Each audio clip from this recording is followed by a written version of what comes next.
notre journée est une partie halachique, c'est-à-dire comment le droit juif, la halakha, aborde certains aspects de ces bouleversements technologiques. Alors, un point, tout d'abord, je ne suis pas un juge rabbinique. J'essaie d'être talmudiste, d'étudier le Talmud, d'enseigner le Talmud. Ces questions touchent une spécialité, si vous voulez, qui s'appelle être juge rabbinique. J'ai parlé de certains points avec des juges rabbiniques. Mais je ne suis pas juge rabbinique. On a essayé, en organisant cette journée, on a invité des maîtres, mais ils n'étaient pas disponibles aujourd'hui. Justement, c'est le début du mois de Cheshvan, c'est le début du cycle habituel des yeshivot, donc ils n'étaient pas disponibles. Peut-être que, et j'espère, qu'on pourra le faire une fois ultérieure. En particulier, j'ai parlé longuement avec Rav Eliezer Wolf, qui est juge rabbinique à Amsterdam, ainsi que Rav Shmuel Akiva Shtezinger, qui est un juge rabbinique à Strasbourg. Donc tous les deux sont d'accord sur le principe, mais bon, au niveau du calendrier, ça ne marchait pas. Bien. Alors, ça ne sera pas non plus exhaustif, parce que les questions abordées sont immenses, des livres entiers sont rédigés là-dessus. Ce que j'aimerais, à une dimension humble, c'est essayer de se rendre disponible à écouter comment pourrions-nous aborder les choses autrement que la manière, je dirais, mainstream, la manière générale de la société dans laquelle nous sommes. Parce qu'il y a des manières dans lesquelles on baigne. Or, le droit rabbinique, la halakha, a des considérations sur des points complètement différents. Et si je vous l'ai dit comme ça sera comme si je vous parlais en coréen du Nord. Vous voyez ce que je veux dire? Non, ça veut dire incompréhensible. Donc on va essayer un petit peu d'écouter un peu comment la halakha, comment notre tradition aborde peut-être complètement différemment de la manière intuitive de voir les choses. Bien. On va commencer par le beefsteak à base de cellules souches, n'est-ce pas? Je pense que c'est la question qui vous soucie tous et toutes. Est-ce qu'on peut manger du beefsteak à base de cellules souches? Bien, alors, ça s'appelle du Frankensteak. Alors, quel est le statut halakhique du Frankensteak? Alors d'abord, de quoi s'agit-il? De quoi s'agit-il? On prend quelques cellules d'un bœuf vivant. Ces cellules de muscles, je vous lis ce que j'ai trouvé. Le premier Frankensteak a été présenté en août 2013 par son créateur. C'est-à-dire que ça existe aujourd'hui, ce n'est pas de la science-fiction, c'est quelque chose qui existe. Monsieur Mark Post, chercheur à l'université de Maastricht aux Pays-Bas. Ce steak est composé de 20 000 bandelettes de muscles auxquelles ont été ajoutées de la poudre d'œuf, de la chapelure, du sel et, pour la couleur, du jus de betterave et du safran. Jusque-là, tout va bien. Donc à l'origine, il y a bien une vache sur laquelle a été prélevé un minuscule bout de muscle. La suite se déroule en laboratoire. Les chercheurs isolent les cellules de muscle de celles de graisse, les plongent dans un milieu nutritif où elles se divisent. Une cellule en donne 1 billion, puis s'agrègent entre elles pour former de petits tubes de 3 mm de longueur, tout au plus. Ces myotubes s'agglomèrent ensuite pour former les bandelettes de muscles. Une fois que tu as une bandelette de muscles, tu en prends 20 000 et bon appétit. Voilà. Maintenant, la question, je sens, qui vous met dans un état apoplectique, est de savoir, est-ce que c'est cachère, n'est-ce pas? Deux questions. Premièrement, est-ce que c'est cachère? Non, ça c'est... On met des agglomérats, des adjuvants de goût, on pourra toujours se débrouiller. Mais c'est protéiné, c'est bien. C'est protéiné, mais il y a deux questions. Premièrement, est-ce que c'est cachère? Et si tu me dis que c'est cachère, est-ce que c'est bassari? Est-ce qu'on peut manger après un petit Suisse? Parce qu'on sait qu'après avoir mangé viande, on ne peut pas prendre du lacté, sauf après un certain temps. Alors, j'ai posé la question à un juge rabbinique, Rav Tuvia Rosen, et ça soulève des questions assez complexes. Assez complexes. Parce que un corps transformé, le Talmud aborde dans le traité Bechorot des corps transformés. Prenons par exemple, comment ça se fait le sang n'est pas permis. Le dam, c'est pas permis. Le sang, c'est pas permis. C'est un interdit de la Torah. Maintenant, le lait est permis. Le lait est permis. Le Talmud demande dans le traité Bechorot comment ça se fait que le lait soit permis, c'est tant est que le lait, comme ça le Talmud dit, je ne sais pas, les scientifiques parmi nous pourront peut-être dire leur grain de sel, mais c'est du sang qui s'est transformé dans une certaine mesure. Et justement, le Talmud dit, c'est un corps transformé. Étant donné que le sang a subi une transformation, son état initial n'est plus déterminant au niveau juridique. Ce qui sera très très important, par exemple, pour des médicaments. On prend par exemple, on isole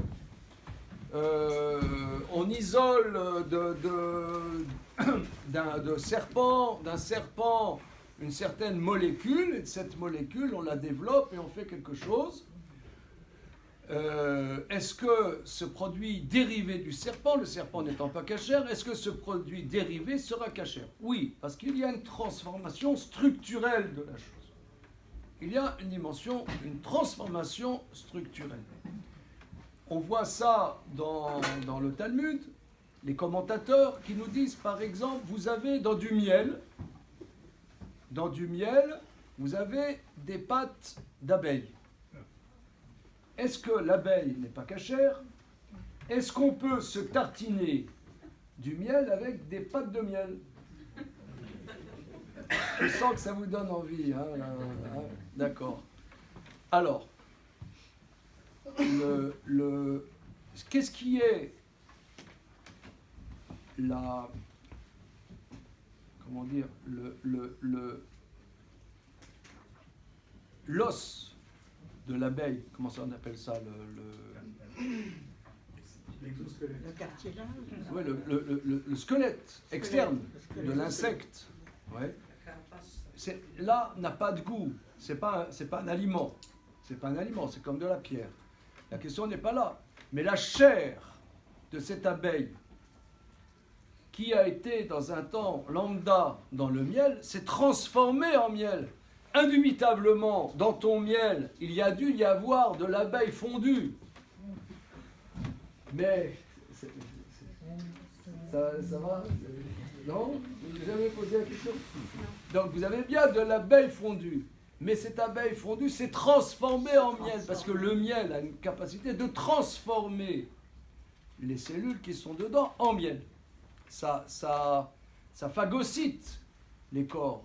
C'est pas du bitoul, alors. Comment? C'est pas un bitoul, ça transforme. Donc tous les décisionnaires disent qu'on peut prendre ce miel parce que la chair de l'abeille s'est transformée en miel. Plus que ça, tout de suite, une seconde. En vérité, le décisionnaire qui fait autorité sur le sujet, c'est le Radbaz, pour un sujet que j'adore, vous allez voir tout de suite. Rabbi David ben Zimra est un des expulsés d'Espagne. En 1492, comme des centaines de milliers de ses frères, est parti d'Espagne, il est allé en Égypte. Il était déjà un grand maître talmudiste et décisionnaire et kabbaliste.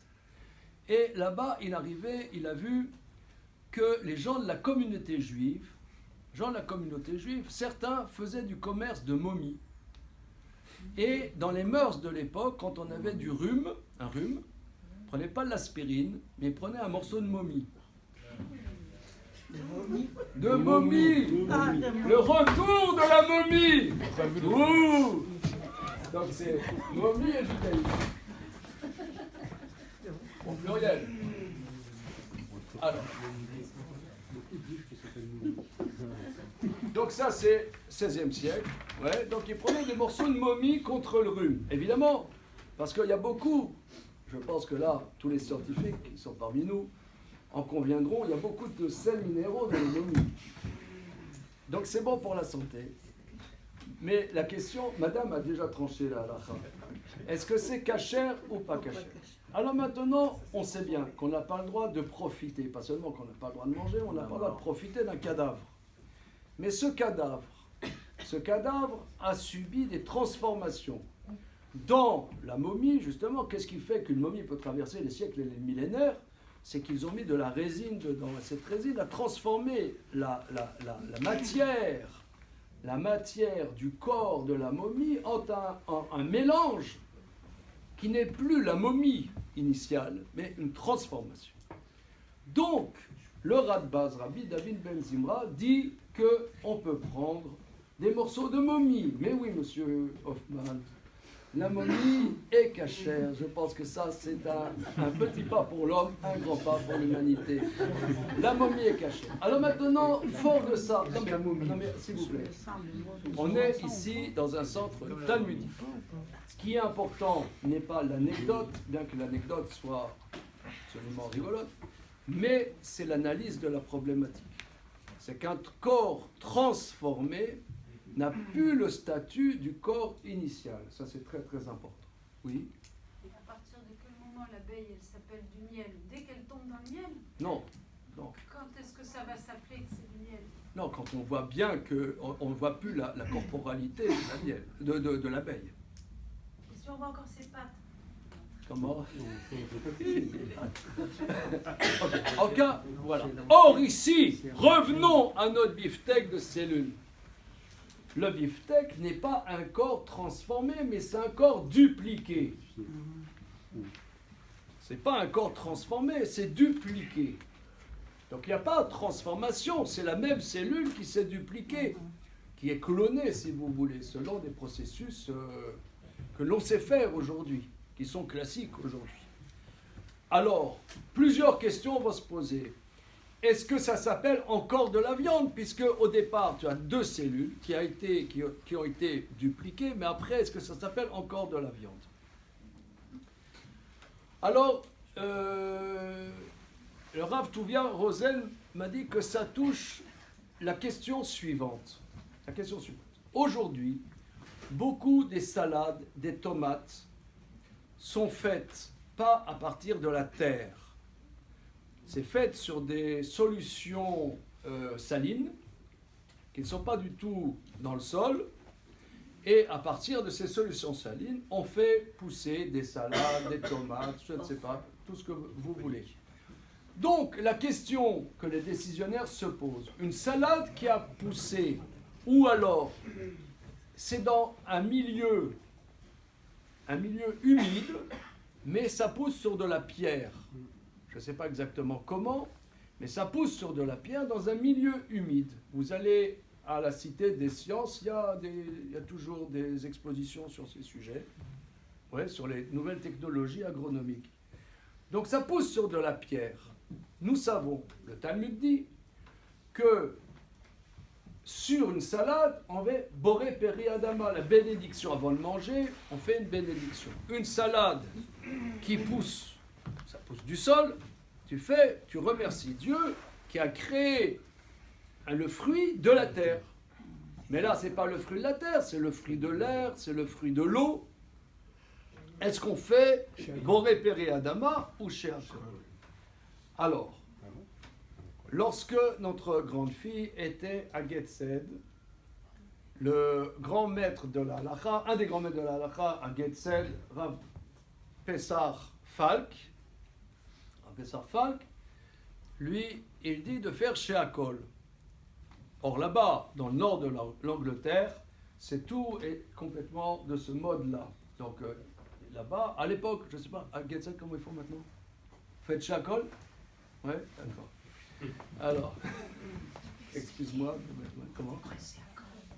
Sheakol, c'est-à-dire que sur quelque chose qui ne pousse pas du sol, on fait que toute chose existe par la parole de Dieu. Voilà. Donc c'est pas comment, pas qui vient du sol. Mais donc c'est un débat. De la même manière, c'est la structure de la viande ici, ce beefsteak, ce Frankensteak.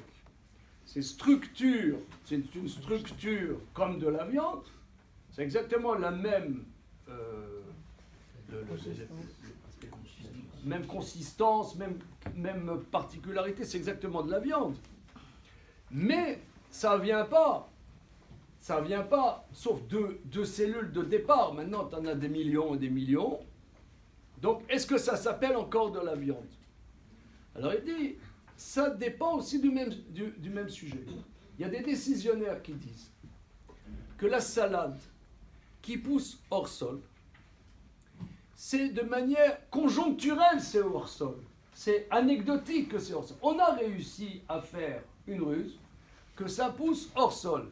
Mais la salade, l'âme de la salade, la neshama de la salade, vous la sentez la salade la salade, c'est quoi la laitue? L'essence, c'est le sol. L'ADN. L'empathie de la salade.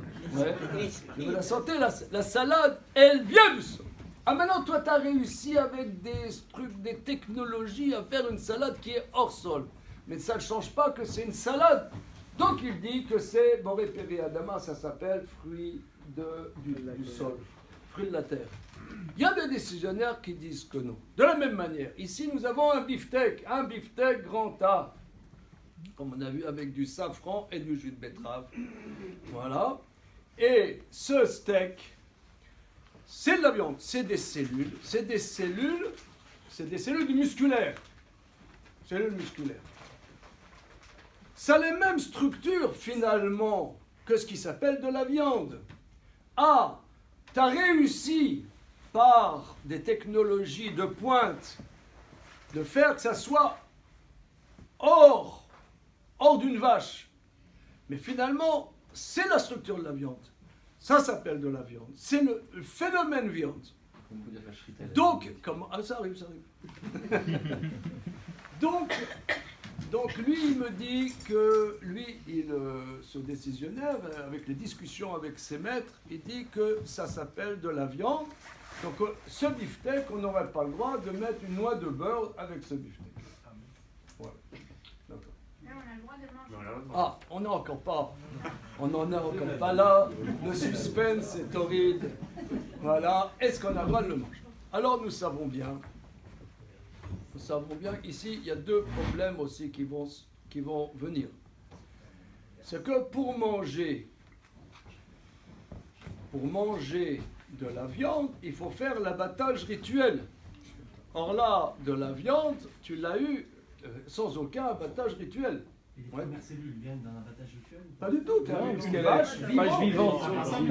Tu ponctionnes, tu fais comme ça.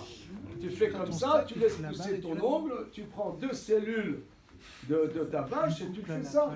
Du muscle. Du muscle. Comment?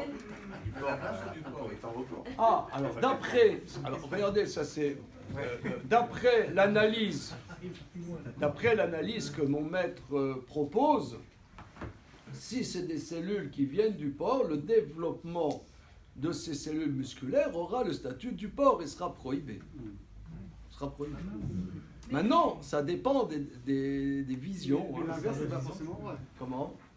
Sans rentrer, mais si tu appliques le principe de kol ayotse minata metame, kol ayotse minata or taor, tu pourrais tout à fait estimer que si ça vient du porc, ça a le même statut que le porc parce que ça vient d'un animal impur, mais la même logique d'une vache dont le statut non cachère n'est pas aussi essentiel que le porc, ça aura peut-être un statut différent. Parce que la vache, elle est vivante quand tu la Mais c'est Eva Alors, Minachai. Ouais, c'est vrai, exactement, c'est ça. une Ouais. seconde.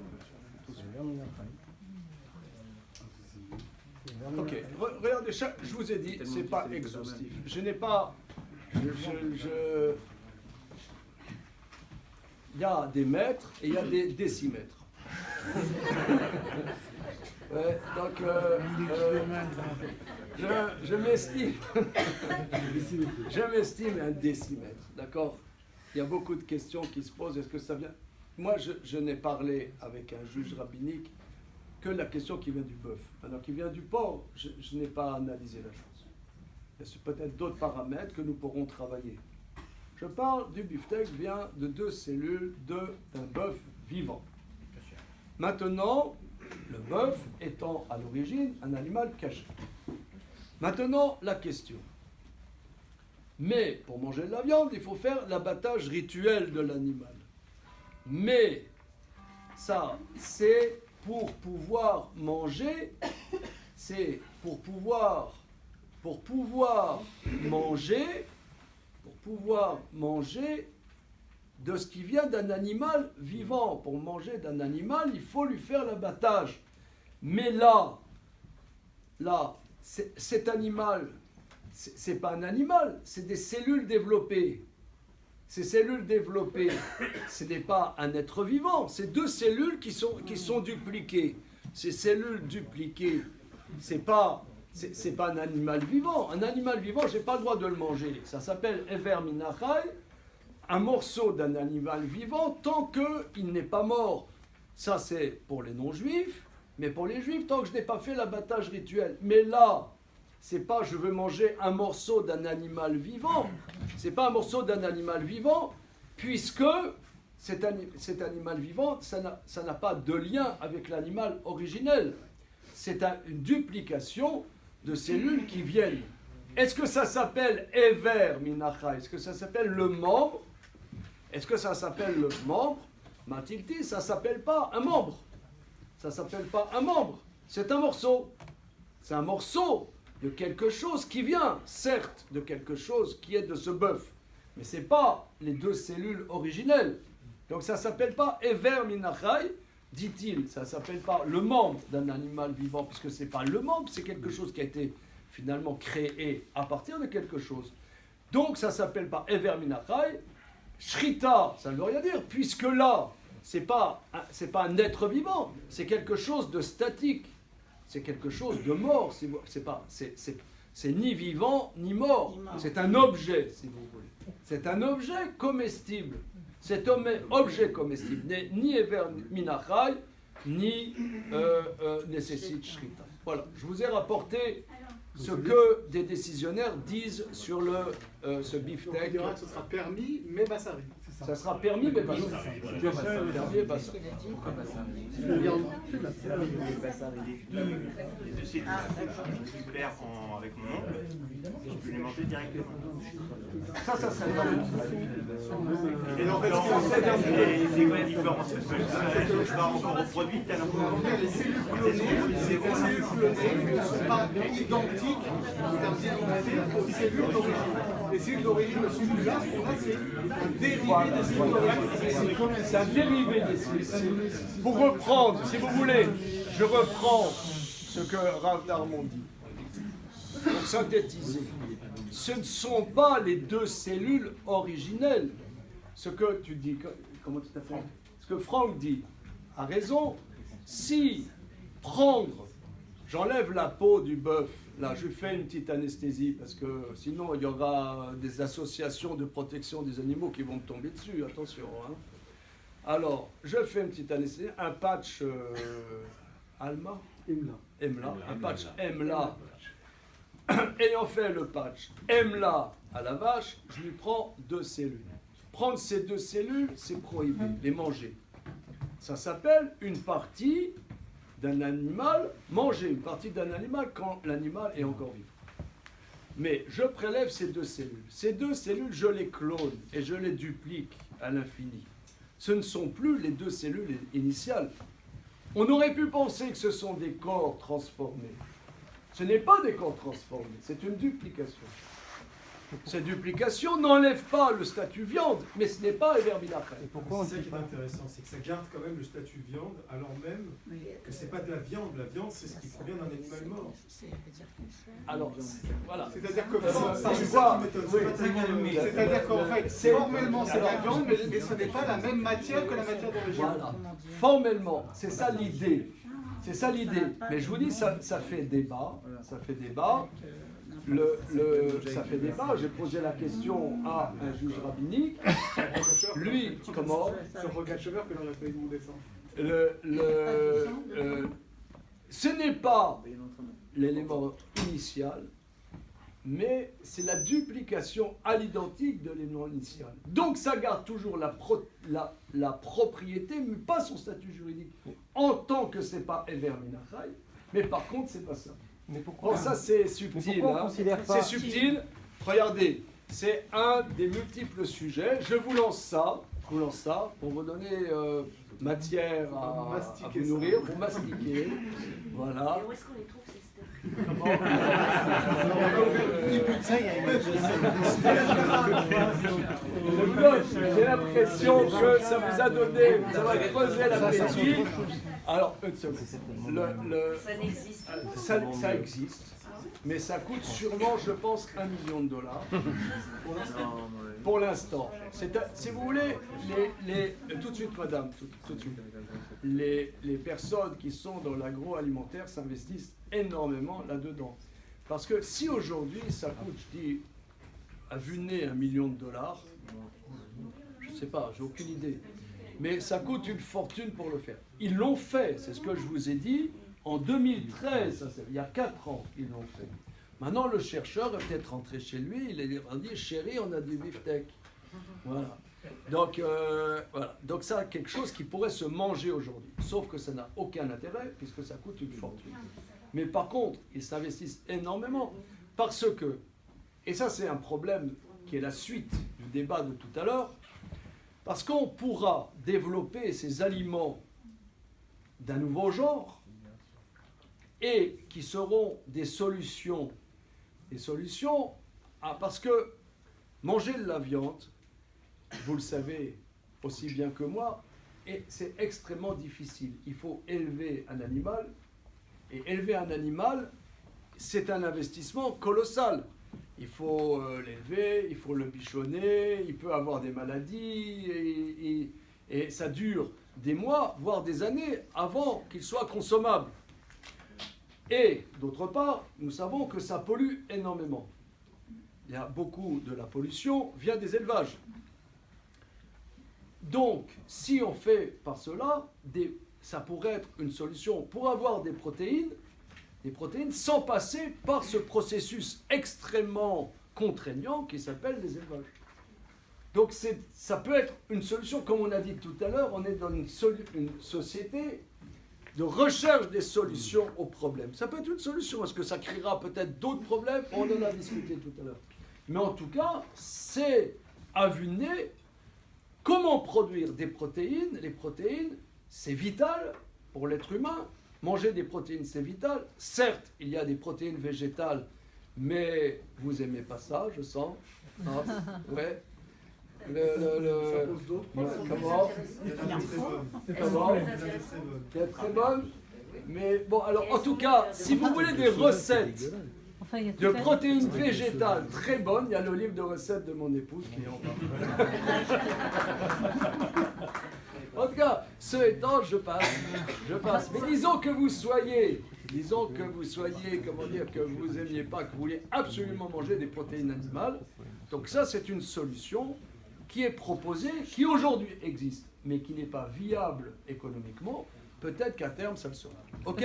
Et ça sera une alternative à l'actuelle production de protéines animales à base d'insectes, et qui n'est pas cachère, évidemment. Pourquoi Pourquoi pas? les sexes, ce serait Pourquoi pas- ce serait pas cachère? Ah, parce que ils sont pas particulièrement.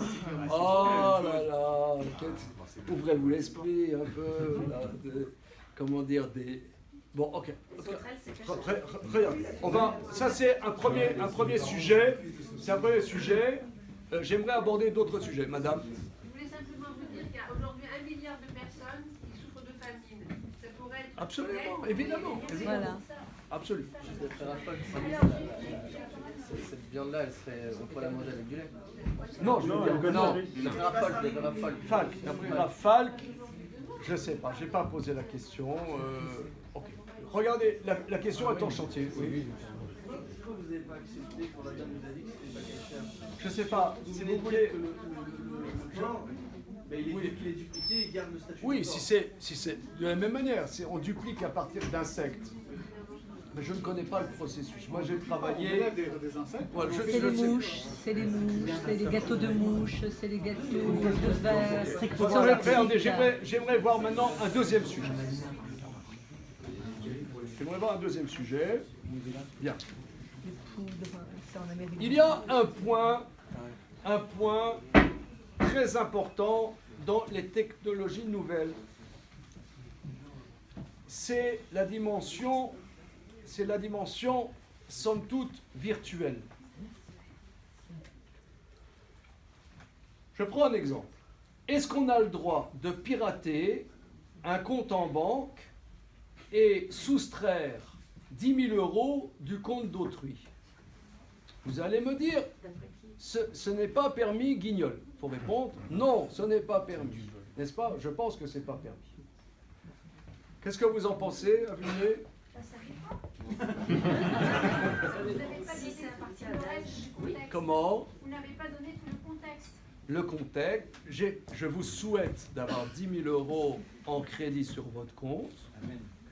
Disons que je pénètre sur votre compte et que je vous subtilise vos 10 000 €. Qu'est-ce que j'ai transgressé d'après la Torah? Voler. Voler. Est-ce que c'est du vol? Parce qu'en vérité, j'ai fait que des manipulations de chiffres. Le résultat. Parce que par exemple, les banques. Le résultat. Par exemple, si vous voulez, les banques font ça. Les banques font ça sur des volumes de transactions énormes. Ils vont où il y a des décimales de centimes, 4 décimales après la virgule, qui ne rentrent pas dans les comptes. Plutôt que ça tombe dans le néant informatique, ils se versent ces millionièmes de centimes. Et quand c'est sur des millions et des milliards de transactions, ça leur fait de l'argent. C'est légal. Ok. C'est légal. Regardez, madame, regardez. Alors là, regardez. Là, le point, je sens que ça ne vous plaît pas tellement. Hein, le cyberpiratage, cybercriminalité et judaïsme, je sens que ça ne vous plaît pas tellement. Mais essayons d'analyser la chose. Voler, c'est un acte. Qu'est-ce qui s'appelle voler? Pendant que je fais mon cours, ma main gauche subrepticement va dans la poche de mon voisin et je vole quelque chose. C'est-à-dire, je fais un acte qui s'appelle voler. Je prends dans ma main le bien d'autrui quand cette chose lui appartient. Dans le langage talmudique, ça s'appelle un maaseh, un acte de vol. Mais là, où est l'acte de vol? C'est complètement virtuel. C'est vrai que le résultat est... Excusez-moi. Cette étude n'a qu'une seule ambition. C'est essayer de déconstruire ce qu'on sait. C'est tout. C'est tout. C'est la seule ambition. Excusez, Norbert, une seconde. Prenons par exemple dans les interdits de Shabbat. Nous n'avons pas le droit, Shabbat, de déplacer quelque chose de la maison à la rue, de la rue à la maison. Évidemment, il y a plein de lois et des sous-lois à ça, il y a un traité entier sur ce sujet, mais grosso modo, prenons que les Champs-Élysées soient, d'après la Torah, un domaine public, sortir des numéros pairs, par exemple ce magnifique rouleau de scotch, il est très beau là, vous voyez, je le prends des numéros pairs, je traverse Shabbat l'avenue des Champs-Élysées, et jamais dans les numéros impairs, oui, ça c'est interdit, disons, pour faire simple, un interdit de la Torah. Maintenant, je mets sous ma kippa, vous voyez, le rouleau de scotch, et je traverse les Champs-Élysées. J'arrive chez mon copain qui habite en face, et j'enlève, et je lui passe. Là, je n'ai pas transgressé Shabbat, c'est un interdit rabbinique, mais je n'ai pas fait d'acte de transporter un rouleau de scotch. C'est pas un acte, c'est je l'ai fait. Le résultat est que c'est passé des numéros pairs aux numéros impairs, mais moi, en tant qu'humain, je n'ai pas fait un acte. Un acte est quelque chose que je visualise, que je perçois, que je vis avec mon intellect et mon corps. Mais là, il y a mon intellect, mais mon corps, finalement, c'est un subterfuge. Ce n'est pas vraiment un acte. De la même manière, voler 3 000 € par cyber-piratage, le résultat est que je t'ai chippé 3 000, 10 000, je ne sais pas combien. Mais est-ce que j'ai fait un acte de voler? Acte de voler, il n'y a pas. Il n'y a pas d'acte, c'est virtuel. Je vous prends un autre exemple. Alors, l'exemple, je pense à un exemple très fondamental. Et très fondamental. J'ai pas compris, l'argent est virtuel. Comment? J'ai pas compris, l'argent est virtuel. L'argent est virtuel, évidemment, c'est que des chiffres. C'est des chiffres. L'argent, c'est pas. Je t'ai pas chippé, comme on disait autrefois dans les dialogues de Michel Audiard. On disait, il lui a chippé les Pascal. Il y a plus. Où sont les Pascal? Il ne sait pas, il est jeune, il ne sait pas qu'est-ce que c'est les Pascal. Relisons Michel Audiard. Ouais. Relisons Bérurier. Voilà. Il y avait les Pascal. On volait des et encore. La monnaie est aussi une abstraction quelque part. Aussi une abstraction. Mais je vais prendre un exemple. Qui, me semble-t-il, est fondamental et demande une certaine sagacité pour comprendre.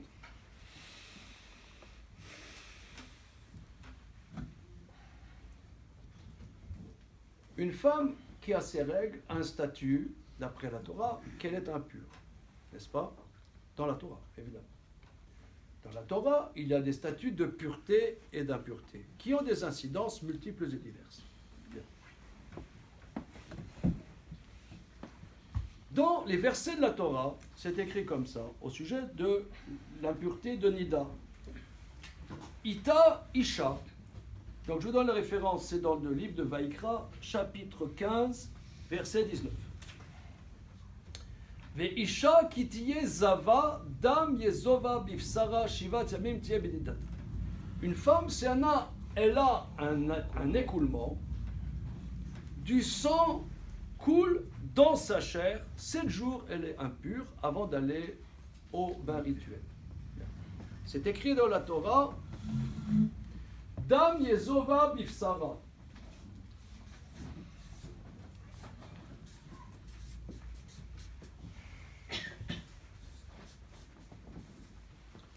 Du sang coule dans sa chair, elle est impure. Pourquoi le verset ne dit-il pas du sang coule? Pourquoi tu dis du sang coule dans sa chair? Qu'est-ce que ça veut dire du sang coule dans sa chair? Du sang coule dans sa chair. La tradition orale que nous avons du Sinaï donne plusieurs explications. Une des explications qui fait force de loi, c'est qu'une femme n'est impure que si elle sent le sang venir de l'intérieur de son intimité, ce qui s'appelle en langage talmudique argasha. Une femme n'est impure que si elle a senti l'écoulement menstruel venir de l'intérieur de son intimité. Exemple très important, juridique. C'est que, excusez-moi l'expression, mais c'est une étude talmudique. Les études talmudiques ne sont pas pasteurisées. Il n'y a pas d'étude derrière l'hygiaphone. C'est une étude qui tâche et qui est odorante. D'accord? C'est la vie. Le Talmud, c'est une étude dans la vie, dans le vivant. Il y a une femme, excusez-moi l'expression, elle voit sur son sous-vêtement une tache de sang. Elle n'a pas senti venir la tache de son intimité. D'après la Torah, elle est pure. Ah, mais cette tache, elle vient bien de quelque part. Cette tache, elle vient bien de quelque part. Si tant est, par exemple, si on faisait une analyse biologique et qu'il soit prouvé que cette tache vient effectivement du sang menstruel, néanmoins, d'après la loi juive, elle est pure d'après la Torah. Ça, il faut comprendre, messieurs, dames. Attention, c'est Zerchfer, ça c'est... Mais c'est comme ça qu'on peut analyser, les notions importantes de la Torah. Je reprends. Une tache de sang, une femme, elle trouve une tache de sang sur son sous-vêtement. C'est juste en face de son intimité. Mais elle n'a pas senti que le sang vient de son intimité. D'après la Torah, c'est pur. Pourquoi? L'oïrgish, elle n'a pas eu de sensation. Donc ça veut dire que même si, par exemple, Rabbi Akiva Eger, un très grand décisionnaire d'il y a 200 ans environ, il dit même si on sait de manière certaine que ça vient de son intimité, par exemple, on fait un examen biologique et que biologiquement c'est du sang menstruel, elle est pure quand même. Parce que il faut que la personne ait senti que ça vient de son intimité. Donc ici, il n'y a pas une objectivité. L'essentiel n'est pas c'est pas le sang qui rend impur, c'est la personne qui perçoit qu'elle a du sang. Do you understand? C'est pas le sang qui rend impur. Il y en a une fois, il y a un médecin gynécologue, il me dit, monsieur le rabbin, finalement, c'est quoi ces histoires? En quoi le sang c'est impur? Qu'est-ce qu'il y a? C'est naturel. Effectivement. C'est pas le sang qui rend impur, c'est l'expérience de percevoir que ça vient de soi. Bon, on peut développer à l'infini ce sujet. Ça veut dire que c'est pas le résultat qui est important, mais la perception que la personne a, la centralité de l'expérience de la personne. Aujourd'hui, on est dans une réalité qui est virtuelle. Il n'y a pas là le vol cybernétique. Tu voles. Mais il n'y a pas d'acte de vécu par l'homme. Ça sera sûrement interdit rabbinique, mais ça ne sera pas interdit par la Torah.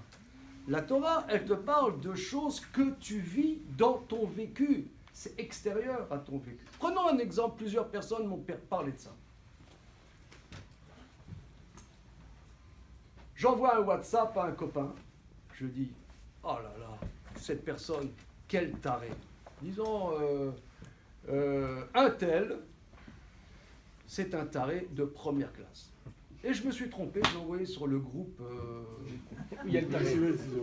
Les Chivas étudiants, et cette personne fait pas. Je suis sûr que ça vous est arrivé, ça. Non, vous aimez tout le monde. Ouais. Non, vous avez le cœur grand comme ça, vous aimez tout le monde est beau, tout le monde est gentil.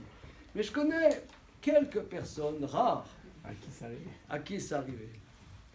Ils ont dit, cette personne, quel taré, tu as vu qu'est-ce qu'elle a fait, cette personne est complètement barge. Et elle appuie sur un bouton et s'est trompée. Est-ce que ça s'appelle qu'elle a fait honte en public? C'est le même problème. On ne se rend même pas compte. Faire honte en public, c'est en public, je fais honte à quelqu'un. Mais aujourd'hui, on ne se rend même pas compte qu'on peut détruire des gens. On peut détruire des gens. On ne se rend même pas compte qu'on a détruit. Ça, c'est une problématique qui a des incidences légales, parce qu'on est, je dirais, on est dans un monde rabbinique. On n'est pas véritablement dans un monde de vécu. Il y a une dépersonnalisation. On ne se rend même pas compte. C'est même pas un geste. J'ai appuyé sur un bouton et toc, j'ai détruit quelqu'un. La personne a dit, tu m'as détruit. Moi, du tout. Non. appuyer sur un bouton. Faire honte en public, c'est un certain niveau. C'est un niveau, c'est un engagement. Là, c'est même pas un engagement. Ça, c'est une problématique absolument centrale. C'est ce qu'on va voir dans la suite. On va toucher plein de sujets où on est dans des protections rabbiniques, mais pas dans, je dirais, pour reprendre le début de notre étude, on n'est pas dans le beefsteak lui-même. Le beefsteak, c'est le beefsteak de la vie. Prenons un exemple très important. Très important. Dans la suite, est-ce qu'on peut définir la paternité par des tests ADN?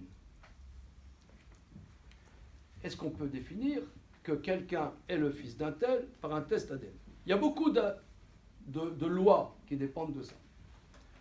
Donc là, je passe à un nouveau sujet, mais qui est quand même une conséquence de ce que je viens de voir avec vous.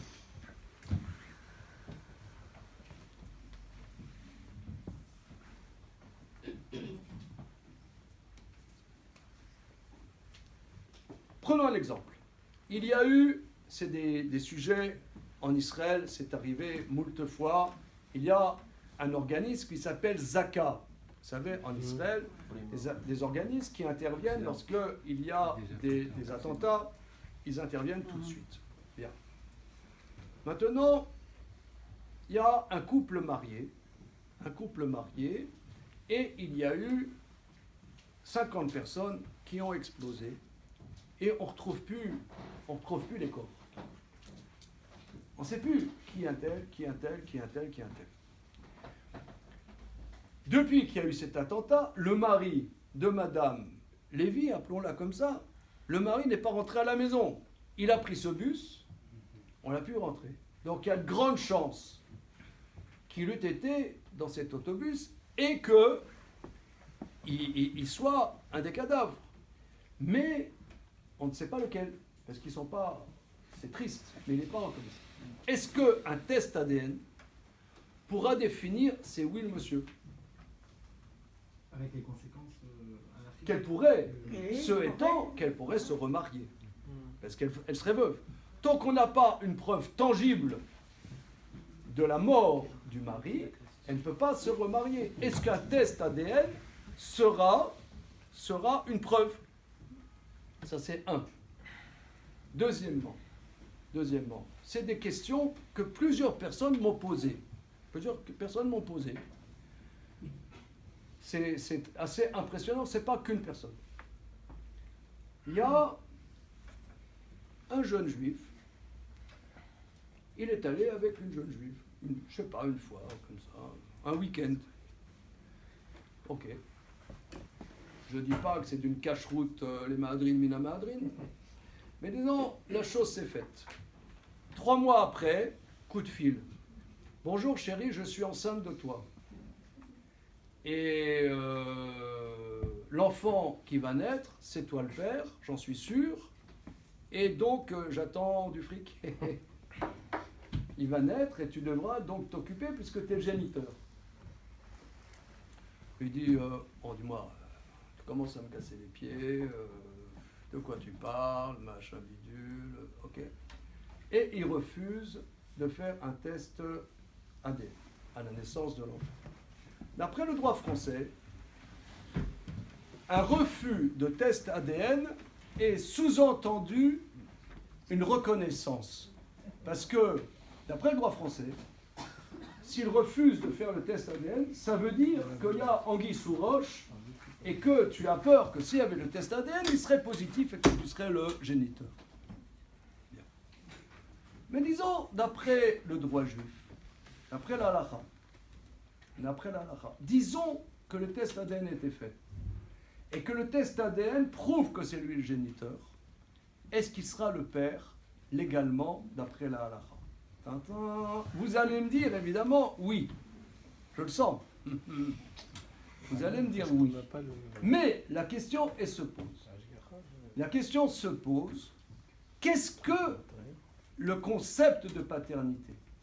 Qu'est-ce que ça veut dire être un père? Qu'est-ce que ça veut dire être un père? C'est vrai que pour nous, être un père est indéniablement celui qui a mis la petite graine. Mais c'est pas sûr du tout. Parce que être un père, je sais pas, vous avez relu toutes les œuvres de Lacan avant de venir, n'est-ce pas? Évidemment, ça veut dire. Cela va de soi. La mère est une évidence. La mère est une évidence. Être une mère, c'est, on va voir dans l'étape après, qu'est-ce que c'est une mère. Comment, voilà, avec les mères porteuses, nous allons voir qu'est-ce que juridiquement, d'après le droit juif, qu'est-ce qui s'appelle une mère. Mais disons de manière simple, cet enfant est né de cette femme, on peut dire c'est la mère. Bien. Mais un père, il me semble, je propose que la base de ce qu'on appelle le droit, pas seulement chez les juifs, le droit, la pensée du droit, est la définition de la paternité. Parce que la paternité, somme toute, est quelque part une abstraction. Être un père, c'est une incertitude quelque part. Un père, ça a été fugace. Un père, il y a eu une rencontre, un moment entre un homme et cette femme qui a porté l'enfant, mais quelque part, c'est fugace. Qu'est-ce qu'il me dit? C'est lui, c'est un autre, c'est encore un autre. Qu'est-ce qu'il me dit? Donc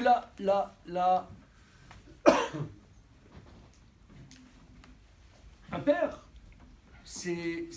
n'est pas une notion naturelle. Ce n'est pas parce que on a défini naturellement par des lois biologiques que cette personne est le géniteur, que forcément c'est le père. Et je vais rapporter une halakha dans le Shulchan Aruch, qui est en vérité une Mishnah dans le traité Kiddushin Ayin Chet Amud Bet. Mais je vous donne dans le Shulchan Aruch, parce que c'est plus clair dans le Shulchan Aruch, je vous donne la référence. C'est le chapitre 4 de Even Haezer, paragraphe 29. Siman Dalet, Saïf Kamtet. Donc le Shulchan Aruch, qui est la base juridique de notre tradition, dit comme ça. Une femme est enceinte. Elle est enceinte. Eshet Tish, she'omeret, ala ubar she'no bebaala, ena nemenet leposlo. Nous savons que dans la tradition juive, une femme mariée qui a un enfant de quelqu'un qui n'est pas son mari, cet enfant a un statut invalidant sur certaines lois, pas invalidant sur tout, c'est un certain invalidation qui s'appelle le statut de mamzer.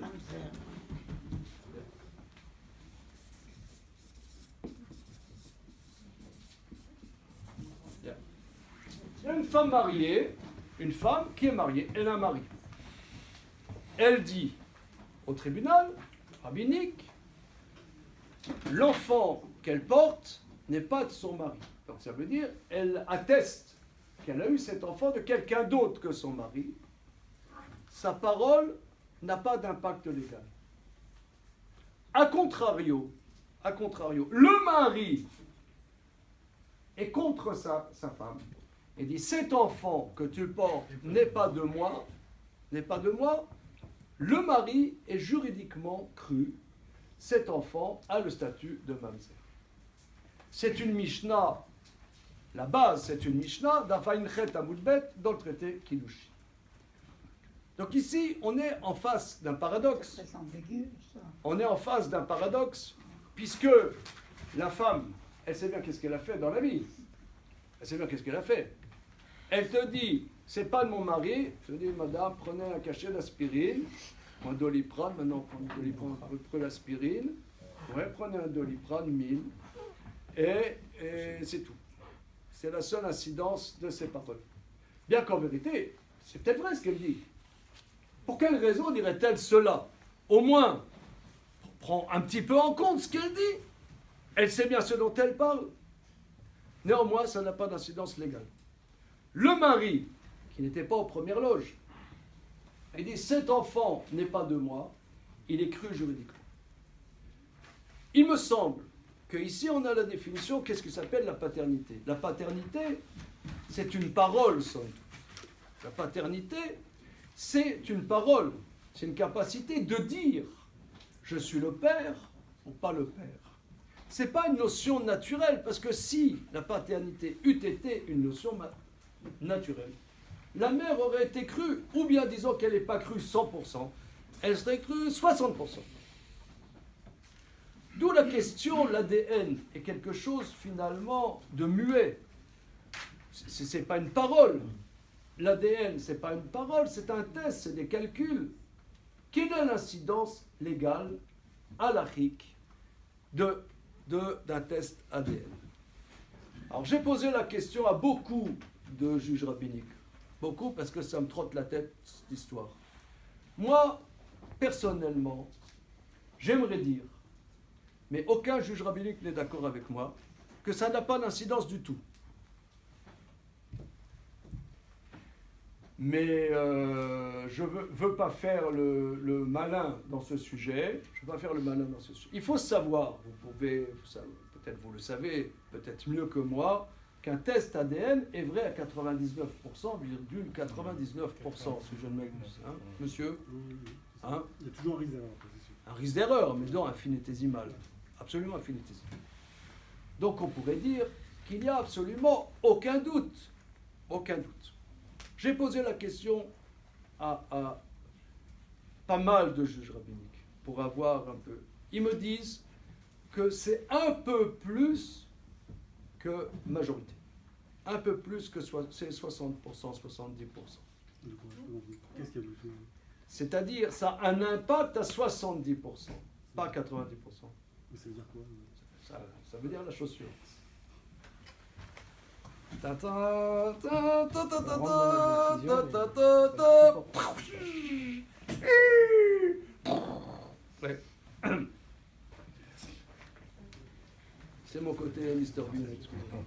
J'ai des crises de binisme aigu de temps en temps. Alors.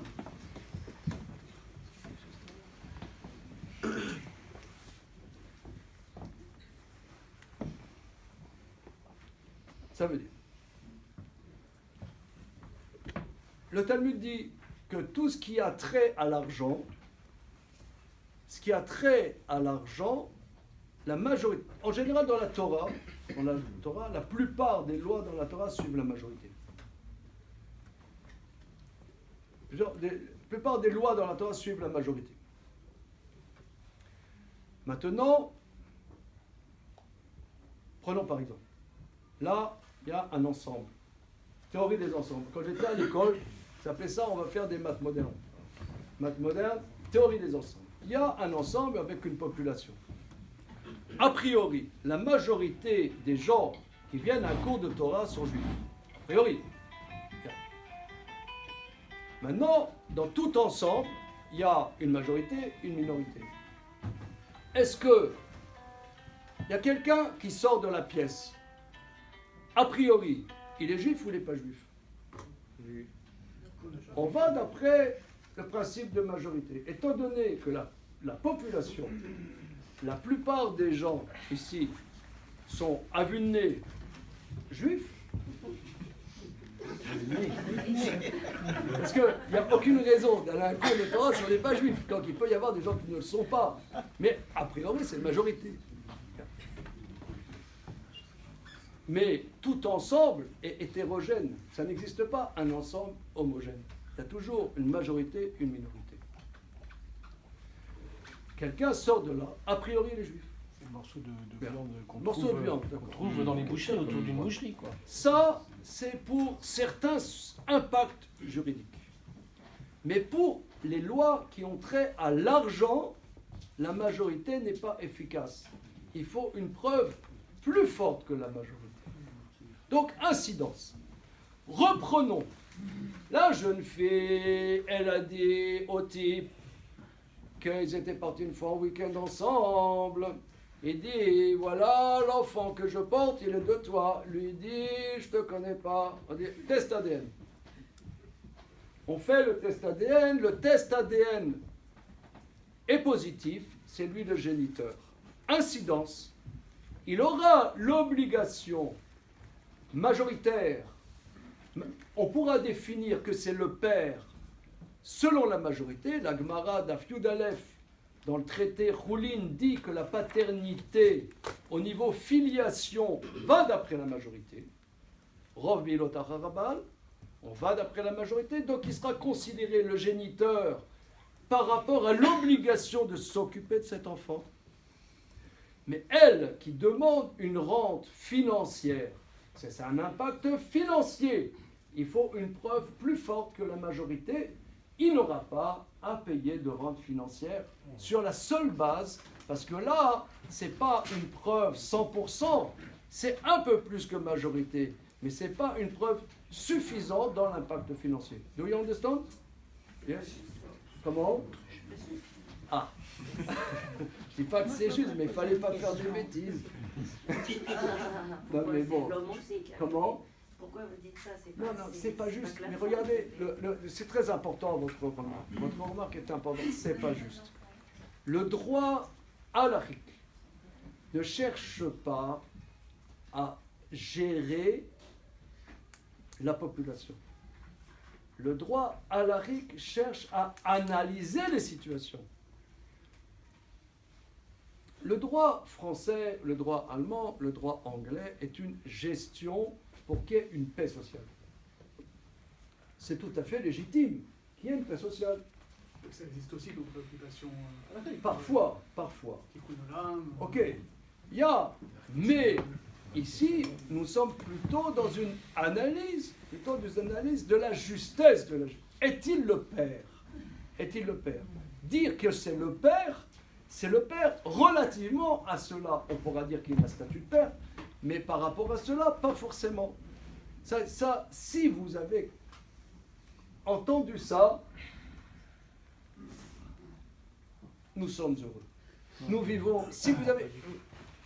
que nous, ce qu'on voit, c'est le père, donc tout azimut, c'est le père.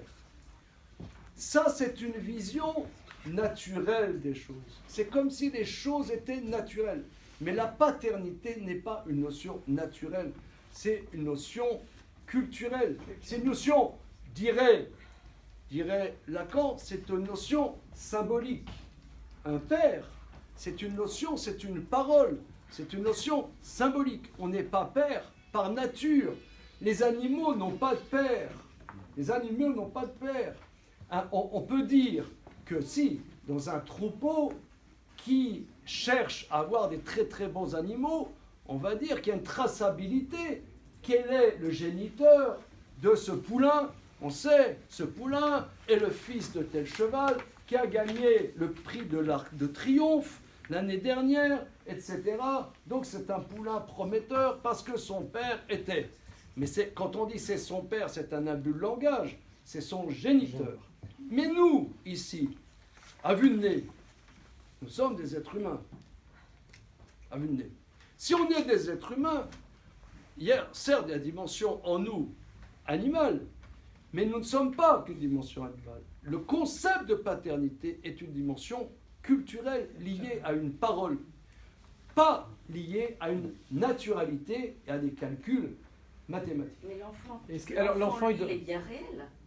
Il est réel. Il faut l'élever. Derrière. Ça, c'est une notion de gestion. Ben oui, Non, mais la question pour l'enfant, est-ce qu'il doit respecter son père? Peut-être que le tribunal rabbinique va donner une grosse fessée à ce type et va dire tu dois casquer. Peut-être. Mais au niveau de l'analyse de la chose, il n'est pas obligé d'après la base de la Et Kavod, le respect du père. Il devra respecter. Il devra respecter Il cet aura- homme qui dit qu'il n'est pas son père. Voilà. Non, il ne nie pas que c'est pas le père. Il dit, moi, j'en sais rien. Maintenant, s'il dit je ne suis pas le père, Il dit je ne suis pas le père, le test ADN montre que c'est le père. Le fils doit respecter cet homme? Et ce père ne ça paye c'est pas une question. Bah, déjà, C'est une question. C'est Yaki. C'est une question complexe. C'est vrai qu'il Question complexe. Si je peux Il le rapporter- reconnaît, il refuse. C'est une question. Comment un enfant va respecter un père Qui ne le reconnaît pas. Oui, Le madame a respect raison. commence Il est là. possible qu'il est exempt, qu'il Le respect soit commence exempt dans ce cas-là de respect. Peut-être que l'enfant il a envie de respecter un père. La question n'est pas une envie. La Non, mais question est-ce qu'il doit. Regardez, on va. J'écoute quelques questions et on va aborder maintenant. On a vu qui est le père, maintenant qui est la mère. Voilà. S'il vous plaît, s'il vous plaît. Excusez-moi, chacun son tour. Si je peux rapporter Monsieur, juste- madame et vous. Juste un cas analogue, mais substantiellement différent, qui m'a été rapporté quand j'étais dans un collège à Jérusalem par un ancien Av Beddin de Tel Aviv, où ils ont eu un cas similaire. Ils ont eu le cas d'une jeune fille, d'une famille dysfonctionnelle, la mère remariée, donc elle a un beau-père, et cette jeune fille, elle a 14 ans, et elle a une semaine où elle fait n'importe quoi. Elle couche avec plein de gens, avec des juifs, avec des non-juifs, et elle finit par coucher avec son beau-père. Et ils n'ont pas voulu... Dis que c'est clair, c'est pas permis. C'est pas bien. Non. Non, il faut le dire, c'est pas Et un bonheur n'arrivant jamais seul, elle est tombée enceinte. Évidemment. Et donc la question s'est posée, qu'est-ce qu'on fait avec ça? Ils n'ont pas voulu faire de test ADN parce que c'est la roulette russe, parce que si le test ADN dit que le père c'est le beau-père, alors là, ils seront contraints d'admettre qu'il est le fils du beau-père qui sera Mamzer. Et ils se sont posé la question, est-ce qu'ils peuvent appliquer le principe que l'enfant est le fils, quand on dit qu'une femme a trompé une fois son mari, on considère que... Voilà. Si une femme est mariée et qu'elle a eu la majorité des rapports avec son mari et qu'elle a eu une aventure d'un soir avec quelqu'un d'autre, on considère que, par le principe de majorité, l'enfant est l'enfant du mari et pas de l'aventure d'un soir. Ils se sont posé la question, là, vu qu'elle a eu, disons, 20 rapports avec 20 personnes différentes et un seul c'est celui qui causera un mamzer, est-ce qu'on peut appliquer ce principe de majorité pour dire que c'est l'enfant de quelqu'un qui n'est pas le beau-père? Ils n'ont pas voulu appliquer ce principe-là parce qu'ils n'ont pas trouvé de précédent. Et ils ont préféré trouver une faille dans le mariage de la mère et du beau-père pour que ce mariage ne soit pas valide et que donc le beau-père n'est pas le beau-père et que l'enfant, même s'il est l'enfant du copain de la mère, n'est pas l'enfant du beau-père et donc n'est pas mamzer. Bon, enfin, si vous voulez, pour donner un exemple des cas... un juge rabbinique, je vais vous dire, pour être juge rabbinique, il faut être ouvert d'esprit. Mais je peux vous dire, je ne suis pas juge rabbinique, mais déjà les questions qui se présentent à moi nécessitent une grande ouverture d'esprit. Mais pourquoi la preuve par ADN, il la considère juste comme un peu plus que la majorité? Pourquoi? Oui, alors pourquoi Jonathan demande pourquoi la plupart des grands décisionnaires aujourd'hui considèrent que les tests ADN, ce n'est pas une certitude, mais un peu plus qu'une majorité. J'ai demandé à plusieurs personnes, ils ne m'ont pas donné d'explication, mais il me semble, parce que sur le fond, un test n'est pas une paternité. On ne peut pas dire que ça ne corresponde à rien. Ça correspond à quelque chose. Mais ce n'est pas une connaissance vadaïte. S'il y avait un témoignage avec deux témoins... Deux témoins, ça change tout. Ça change tout. Et ça change tout. Pourtant, lui, il reconnaîtrait. Non, mais tu comprends bien que des témoins, c'est une parole humaine. Des témoins, c'est une parole. Or là, c'est une absence de parole. C'est des calculs. Maintenant, j'aimerais avancer, monsieur. C'était la même question. Je suis très surpris que des juges rabbiniques prennent la décision, alors que scientifiquement, c'est 99%, prennent la décision de limiter ça à 60%. Ah, voilà, regardez, une petite seconde. C'est pour ça que je me suis permis d'organiser cette séance pour essayer de, comme il dit, think different. Essayons de penser différemment. La chose, somme toute, est absolument avérée que c'est le géniteur, c'est avéré. on ne remet pas en question que c'est avéré que ça soit le géniteur avec comment dire, un risque d'erreur infinitésimal. Mais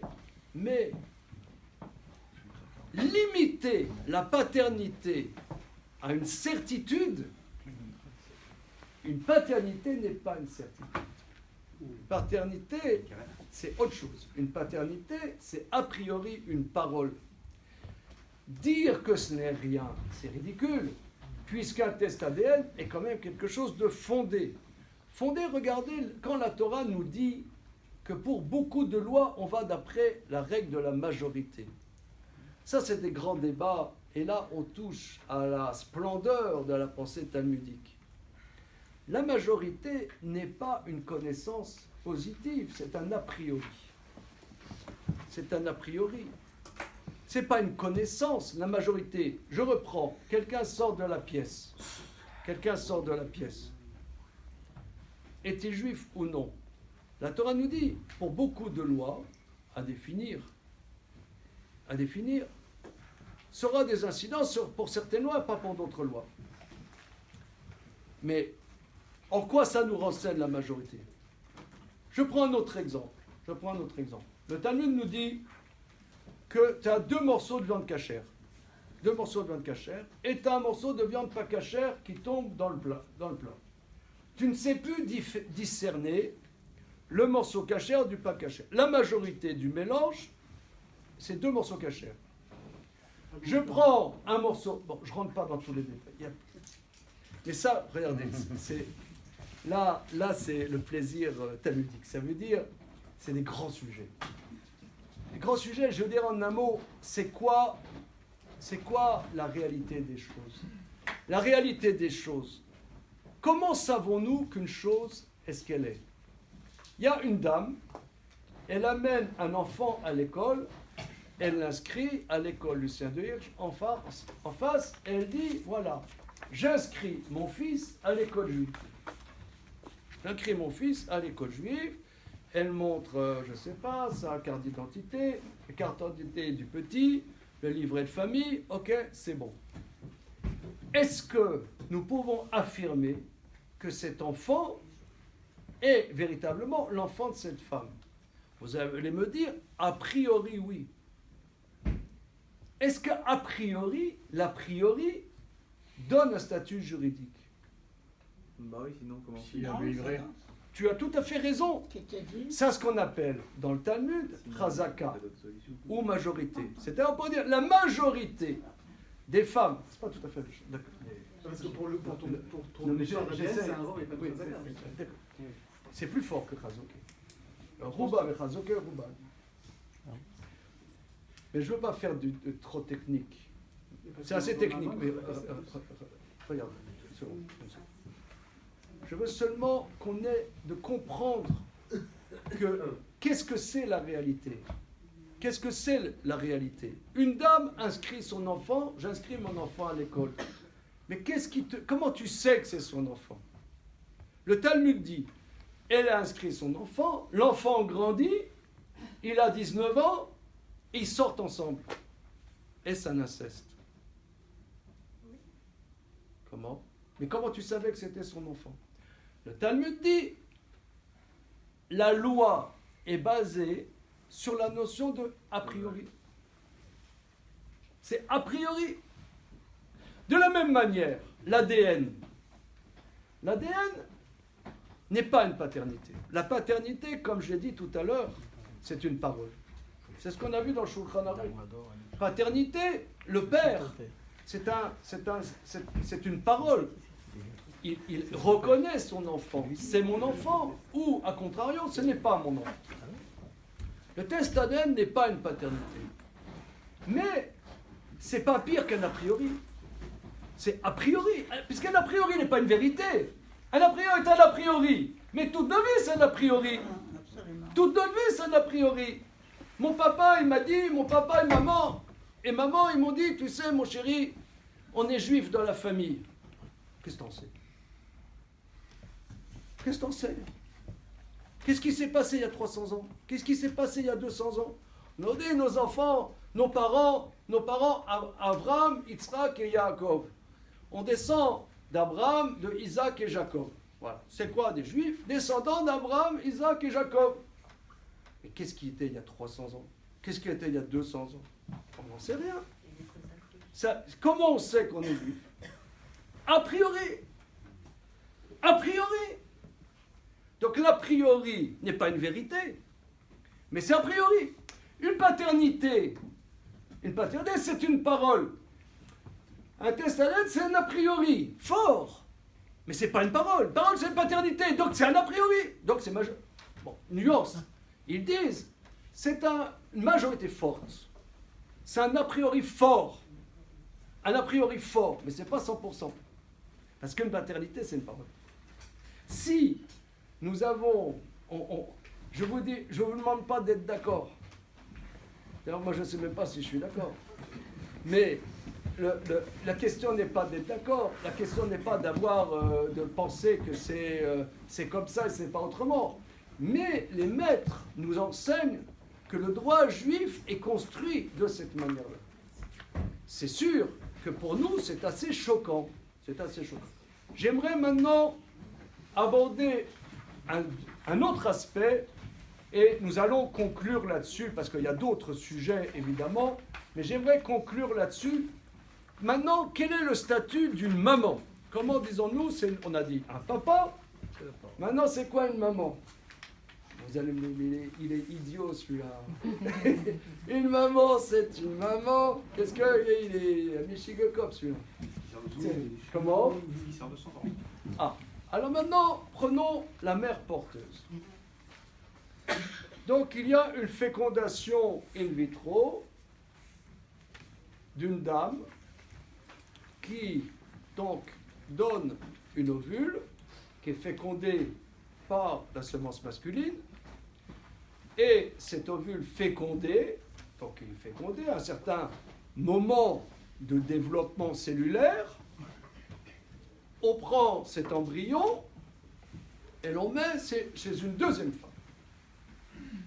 Cette femme porte cet enfant pendant 9 mois, la grossesse arrive à terme, mais on monte cet enfant.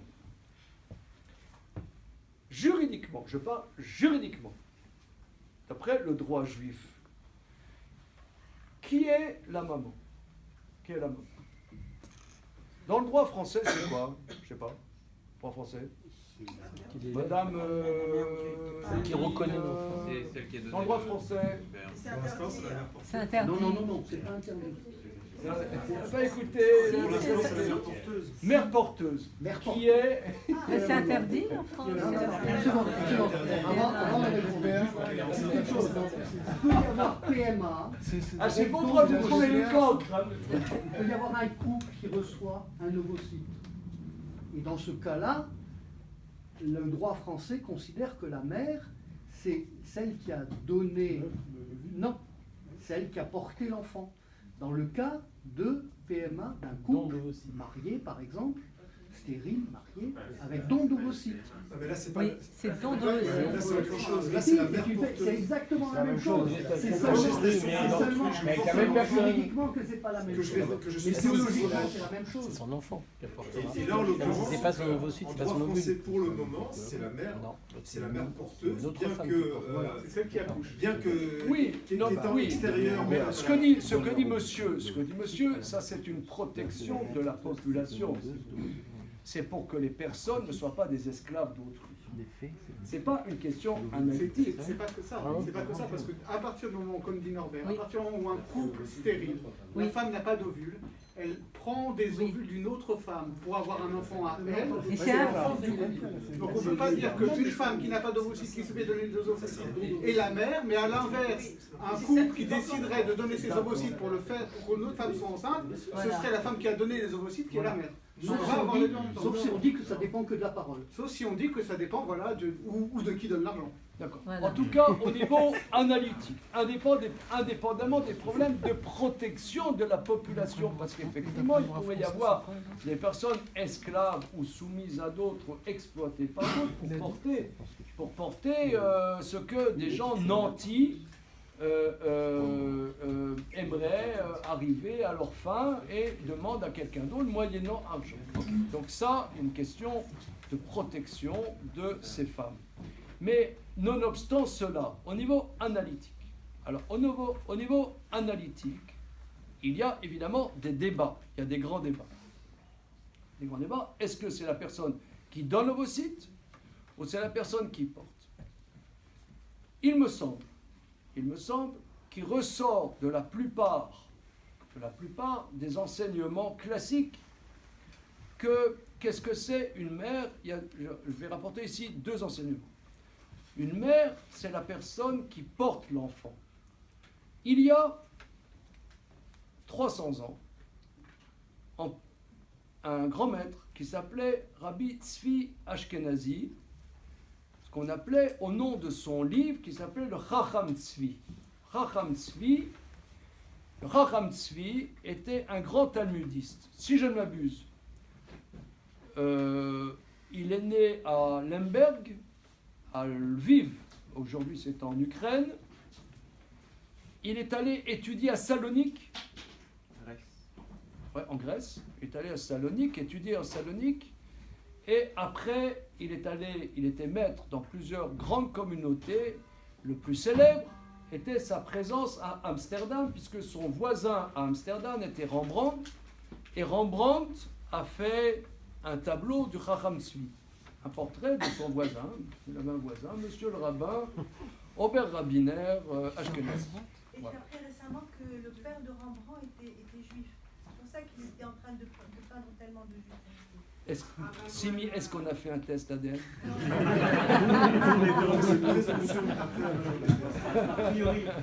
En tout cas, quoi qu'il en soit, le Chacham Tzvi a une question célébrissime, je vous donne la référence, c'est dans son livre qui s'appelle Chacham Tzvi, le responsable Sadeh Gimel 93. Il dit, voilà, mon grand-père, Rabbi Eliaou de Chelm, a créé un homme d'après les principes du livre de la création du Sefer Yetzirah. Alors, pour nous, les Juifs polonais, vous savez, il y a toujours dans les communautés, il y a des communautés, on considère, c'est les archaïques et les demeurés. Vous avez déjà entendu parler des sages de Chelm? Ouais, c'est les tembels, comme on dit, les débiles. Ouais, c'était les débiles. Alors, en tout cas, le Rav de Chelm, il était quand même assez transhumaniste, puisqu'il a créé un homme. Il dit, mon grand-père, il dit pas quelque chose qu'il a lu dans les bouquins. Il dit, Papy Eli, Rav de Chelm, il a créé un homme avec le Sefer Yetzirah. Question de Chacham Tzvi, est-ce qu'une telle personne, qui est peut-être parmi nous, compte-t-elle dans le minyan, dans le quorum de 10 pour faire la Kriyat Torah, pour faire Kaddish? Alors, il s'est attelé à cette question. Et il donne plusieurs arguments. Qu'est-ce que c'est, ici maintenant, qu'est-ce que c'est un homme? Quelqu'un qui était créé, il faut dire comme ils étaient super modernes à l'époque quand même. Hein. Nous, on n'est encore pas arrivé là. Hein. Mais c'est extraordinaire parce que pour les Juifs polonais, les gens de Chelm, c'est vraiment les gens vieux jeux, quoi, archaïques, machin. Ils savaient faire quand même des choses. Quoi. Hein? Alors il dit, lui il dit que ça, c'est pas juridiquement un tel être n'est pas un homme. Il dit quoi? Un tel être créé par des phrases de Kabbalah, oui, c'est possible de faire. La preuve que c'est possible. Son grand-père l'a fait. Il a sûrement connu son grand-père. Ouais, son papy lui a dit, tu vois, là, celui qui nous sert le café, hier après-midi, je l'ai créé avec des phrases de Kabbalah. Est-ce que cette personne, on est 9 pour faire mincha, est-ce qu'il peut être le 10e? Alors il dit, Embo Issur Shfichot Damim, il dit, il n'y a pas tuer une personne comme ça, il n'y aura pas d'interdit de meurtre. Pourquoi? En vertu du verset qu'on a lu hier, Shabbat, dans la Parashat Noach, le verset dit « Shofer dam à Adam ba Adam » celui qui verse le sang d'un homme dans l'homme. Qu'est-ce que c'est un homme? C'est quelqu'un qui a été porté par une femme. Verser le sang d'un homme dans l'homme, avoir été porté par une mère, c'est là où il y a l'interdit de meurtre. Quelqu'un qui n'a pas été porté par une mère n'a pas un statut d'humain sur lequel il y aurait l'interdit de meurtre. Ce n'est pas un statut d'humain. Il dit Adam Dafka Adam Anotsar Tor Adam. Un homme qui s'est formé dans un humain. C'est ça un humain. De'ainu Ubar Anotsar Bemaimo. Le fœtus qui s'est formé dans les entrailles de sa mère. C'est là-dessus qu'on pourrait dire que c'est un homme. C'est beau ça. Non, Comment? Alors, Adam. Attends, là, on est des cellules d'Adam Rishon. C'est vrai que Adam, il est né comme ça, il n'avait pas de papa, pas de maman. On ne pouvait pas compléter Minyan. Il n'y avait pas de Minyan. Alors, une seconde. C'est une bonne question, c'est une très bonne question. Autre chose, mais là on parle des interdits à partir de Noé. Il est possible que Adam c'était une autre réalité. C'est possible. C'est un point à réfléchir. Je vous ai dit tout à l'heure, ce sont des pistes de travail que je vous propose. Ce n'est pas un travail complètement abouti. C'est des pistes de travail, mais néanmoins, le Chacham Tzvi, qui est un des très très grands maîtres des derniers siècles, c'est un argument qu'il rapporte ici. Autre élément très important, dans le traité Megillah, Daf Yud Gimel 13a, dans le traité Megillah, on dit que Esther n'avait pas de père et de mère. Esther n'avait pas de père et de mère. Elle n'avait pas de père et de mère. Et quand son père et sa mère sont morts, Mordechai l'a prise comme fille, l'a adoptée pour faire ça. D'accord? Mardoché l'a adoptée parce qu'elle n'avait pas de père, pas de mère. Et la mort de son père et sa mère, Mardoché l'a prise comme fille, l'a adoptée. Alors ici, il y a un peu une contradiction. Quand son père et sa mère sont morts, c'est une chose. Et le verset avant dit, elle n'a pas de père et pas de mère. C'est quoi ce clone-là? C'est quoi elle n'a pas de père, pas de mère? C'est vrai, elle n'a pas de père, pas de mère, Esther. Le Talmud dit, quand son père allait être son père, juste après avoir fécondé sa mère, il commençait à être un père, il est mort. Juste après la fécondation, il est mort. Il allait devenir père. Rachi relève. C'est quoi un père? Un père, c'est celui qui a fécondé. Juste, il venait juste de féconder. Il allait être père. C'est avoir fécondé, il est mort. Elle allait être mère. C'est quoi une mère? Donner naissance. Donner naissance. C'est quoi une mère? Donner naissance. Elle venait juste de donner naissance. C'est ça une mère. Toc. Toc, elle est morte. C'est ça. Elle n'avait pas de père, pas de mère. C'est-à-dire, au moment où elle allait être mère, toc, ça s'est arrêté. Comme ça, Rachid explique. Au moment où elle allait être mère, elle n'était plus mère. Donc ici, beaucoup de décisionnaires relèvent. C'est quoi la mère? C'est celle qui met au monde. Je vous rapporte ces éléments parce que c'est quand même puissant. Moi, je trouve que c'est très très puissant. Que nous avons quand même dans les textes multimillénaires. C'est des textes dont la base, c'est 2000 ans. C'est le Talmud. Ses enseignements sont on pourrait dire grosso modo 1800 ans, mais 2000 ans. Nous donnent des éléments pour aborder et pour réfléchir à des problématiques auxquelles nous sommes confrontés aujourd'hui. Voilà, regardez mes amis, il y a encore 1000 choses à voir, j'avais noté beaucoup d'autres choses, en particulier le droit, la propriété intellectuelle que nous avons étudié à la veillée d'Hoshana Rabbah, mais c'est tout à fait dans le sujet, parce que la propriété intellectuelle, la propriété abstraite, a-t-elle une place dans le droit juif? C'est une question très importante qui s'impose aussi. Est-ce qu'on a le droit de pirater des logiciels, des logiciels qui sont protégés, mais quelqu'un qui s'y connaît, il sait les déprotéger? Est-ce licite d'après le droit juif? Non. Suite au prochain numéro. Voilà. Merci à vous. Hein? Alors, je pense là, on va faire mincha bientôt.